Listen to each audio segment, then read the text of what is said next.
Hey folks, this is Matt once again, and here I am doing a review of Event Horizon. Now, Event Horizon is a film that, for those wondering, this is a two-disc collector's edition that actually came out that has a lot of good features, and should have had that straightened out before I did that.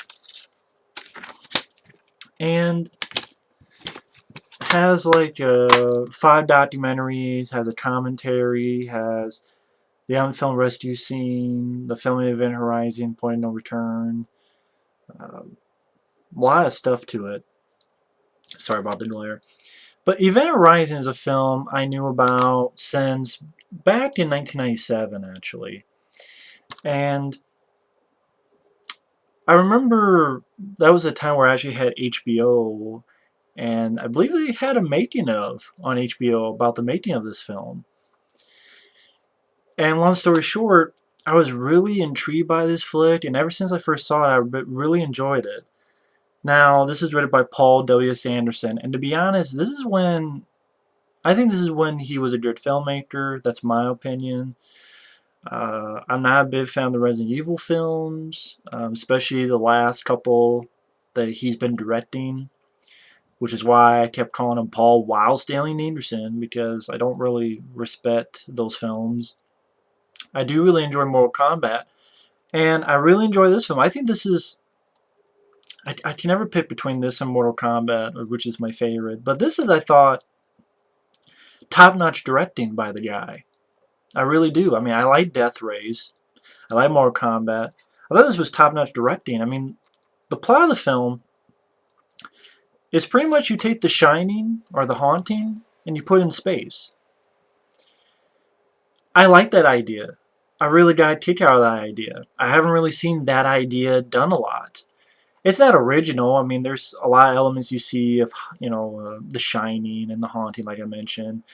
A little bit of stuff like, probably remind you maybe teeny points of Alien and stuff like that. But the location alone and the way it's done, the production values, I thought really, and the cast, thought really made this film work. But anyway, the story of the film is you have this rescue ship headed by Captain Miller, played by Laurence Fishburne, who I think he's great in this. I think I wish he played a character like this in like Predators or something like that. Like the second half, Adrian Brody gets killed and Laurence Fishburne has to take over. I think that'd be a great twist, but that's just my personal opinion. I like Laurence Fishburne as an actor. I really thought he brought his A game here, and he's in control of this rescue team. Like you have a girl named Jolie Richardson and Kathleen Quinlan, and you have a few others. And their new job is to look at this ship that has reappeared after many years. A ship called the Event Horizon. It was a ship that was, again, disappeared for quite a few, and people want to know what's going on, what happened to this, what about the crew that was on there. And so Sam Neill, who was the guy who designed the ship, goes with them. And when they get there, as Laurence Fishburne says, this place is a tomb. They don't know where anything's at. They pretty much find a dead body. They don't really know where the other parts of the crew are, or the people in the crew are. There's like these weird like recordings, audio recordings, and things start happening. Like a haunted house movie in space, which I like that idea. I think it's an intriguing idea. I thought it was really effective in that. And things start going on. I mean, Sam Neill's character, you kind of say maybe he's getting possessed or something. He keeps seeing like his dead wife.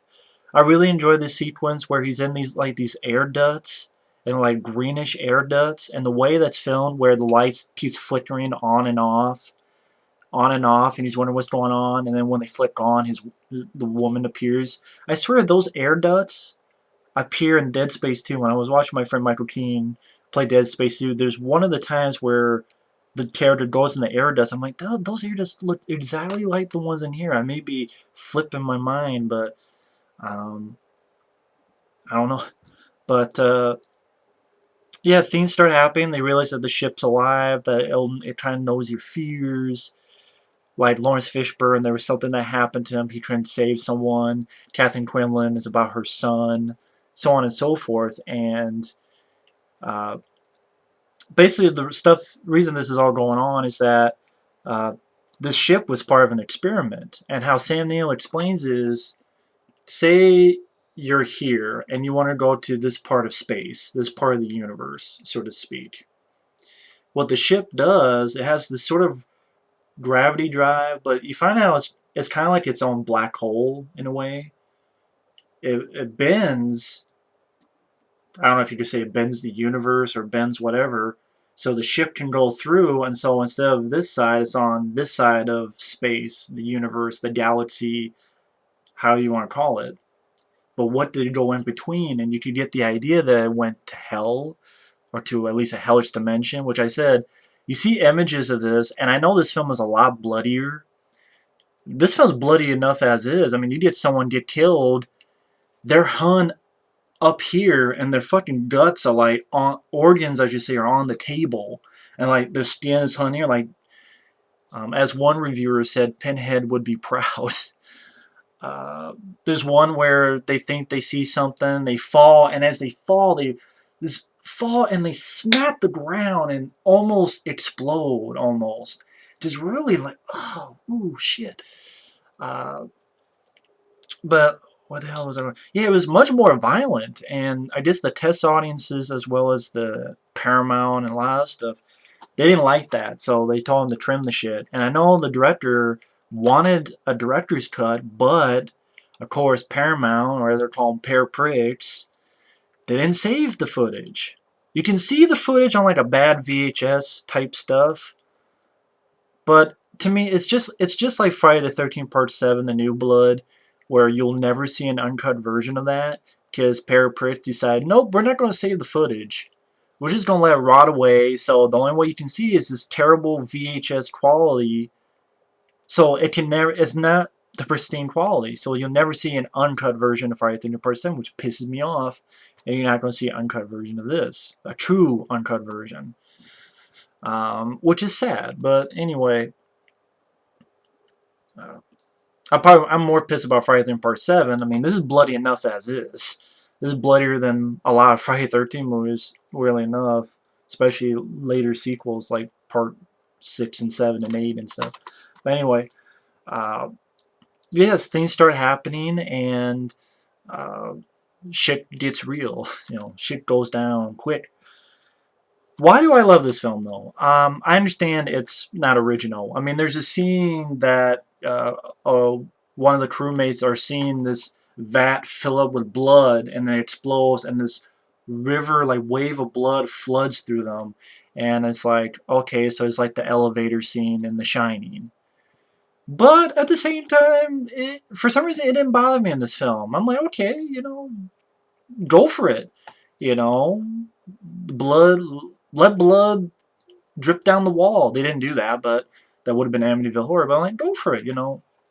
If I'm entertained enough, then I'm fine with that. So although it's not original, I do think it's well done. Compared to films today, this film kissed the shit out of them. I think the acting is fine. I think Laurence Fishburne. I really like Jolie Richardson. I really liked her. Sam Neill, I know some people have a problem with Sam Neill, but I like Sam Neill. I liked him in Jurassic Park, in The Mouth of Madness. I liked him in this. I don't mind Sam Neill. I liked him. Plus, he becomes the bad guy, so if you hate him, fuck, he becomes the bad guy in a way. The production values I absolutely love. I love the look of the ship. They even like orbiting a planet where there's like a thunderstorm, so at times, um, it, again, kind of like a haunted house. I like that little touch. But I love the like this corridor that it's like a fucking meat grinder that they walk through, and then like the actual device, sort of the gateway, so to speak. I swear to God, they used that same thing in the video game Silent Hill 4: The Room. Where I swear the last level of Silent Hill 4: The Room, that device is in there. That's like where you fight the final thing. That device is there. I'm like, oh shit, it's the thing from Horizon. They stole it. They literally stole it from this movie. Uh, which is weird because a lot of people say this steals from a lot and other stuff stole from this. But I just love the production designs that can't get enough. I like the special effects. Granted, in the third act there's a Burning Man. I don't know if I can give too much into details there. That CGI is off on that. And I will say, if I have a problem, it's the ending. There's a certain fate of a character that I wish they didn't beat that fate, so to speak, at the ending. But at the same time, I thought it had really creepy images. I thought the hallucinations, the way the ship looked, the way the ship was alive. I thought when the action hit, it was very expertly directed. I thought Paul W.S. Anderson used the slow-mo bits respectfully. Like, I think he overused it in some of his later Resident Evil films. Here, I thought when stuff is exploding, it's like practical, and there's like good model work too. It's not 100% CGI. There's good model work, which I appreciate. And there's certain images that are just really beautiful to look at. And I think the cast does a good job. There wasn't really anyone in the cast that I hated or didn't like. I mean, Laurence Fishburne and Jolie Richardson, and I thought Sam Neill, I think they did a really good job, in my opinion. The score was there. It wasn't much. I know the last song is like Prodigy, which I thought that was a weird song to put there for the end credits.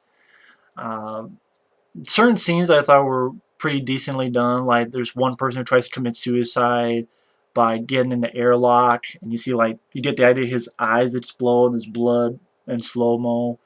I thought that was a decent, suspenseful scene. When shit gets going, and get into the third act when they have to try to get off the ship. The action scenes I thought were well directed. The gore is again crazy. The atmosphere, again, I like the look of the ship. You felt the ship was alive. I thought the designs of the ship, the lighting, the greenish lighting at times really made an effective, appealing thing to look at. Uh, the idea is not original, but at the same time, I say it's probably more original than a lot of other films in the fact that, it's a haunted house movie in space. How many other movies can you say is a haunted house movie in space? Like a spaceship that's haunted? I can't name that many. You could probably count on one hand, but I can't name another film that's a haunted house in space. I think that brings a lot to the table. It's like can't think of anything now, but I think it's effectively directed and well done, and I thought didn't have teeny bopper stupid. I didn't think they were that stupid. Teeny bopper, CW people in it, and it wasn't quick cuts, and it wasn't. Um, I don't know where I'm going at. It wasn't MTV editing. I thought there were certain moments I thought were really creepy and effective, and uh, the cast, the production design, the ideas. If you don't take from stuff, you better make a decent movie out of it. And I thought it did. Uh, okay, you don't take elements of The Shining, but at the same time, it wasn't a carbon copy of The Shining, or it wasn't. That's what I'm getting at. It wasn't a carbon copy of those films. It was kind of like drawing from them, and then I think it became its own movie enough that I think it was okay. But God, what more can I say? I only have a 15-minute limit. I love this film. I really enjoy this film. I would have to say this is my favorite Paul W.S. Anderson movie. I really like Mortal Kombat, but this one, it's R-rated, which I also like. They didn't pussy out. It's ballsy, but I don't know why it's getting fucking yellow. It's ballsy, but it's uh, not. It's a little bit mean-spirited, but I thought it did it well enough. Why is it getting yellow? But either way, effective horror film, beautiful to look at, capably directed, good cast. Laurence Fishburne kicks ass. Really enjoyed the film. So thanks for watching and take care.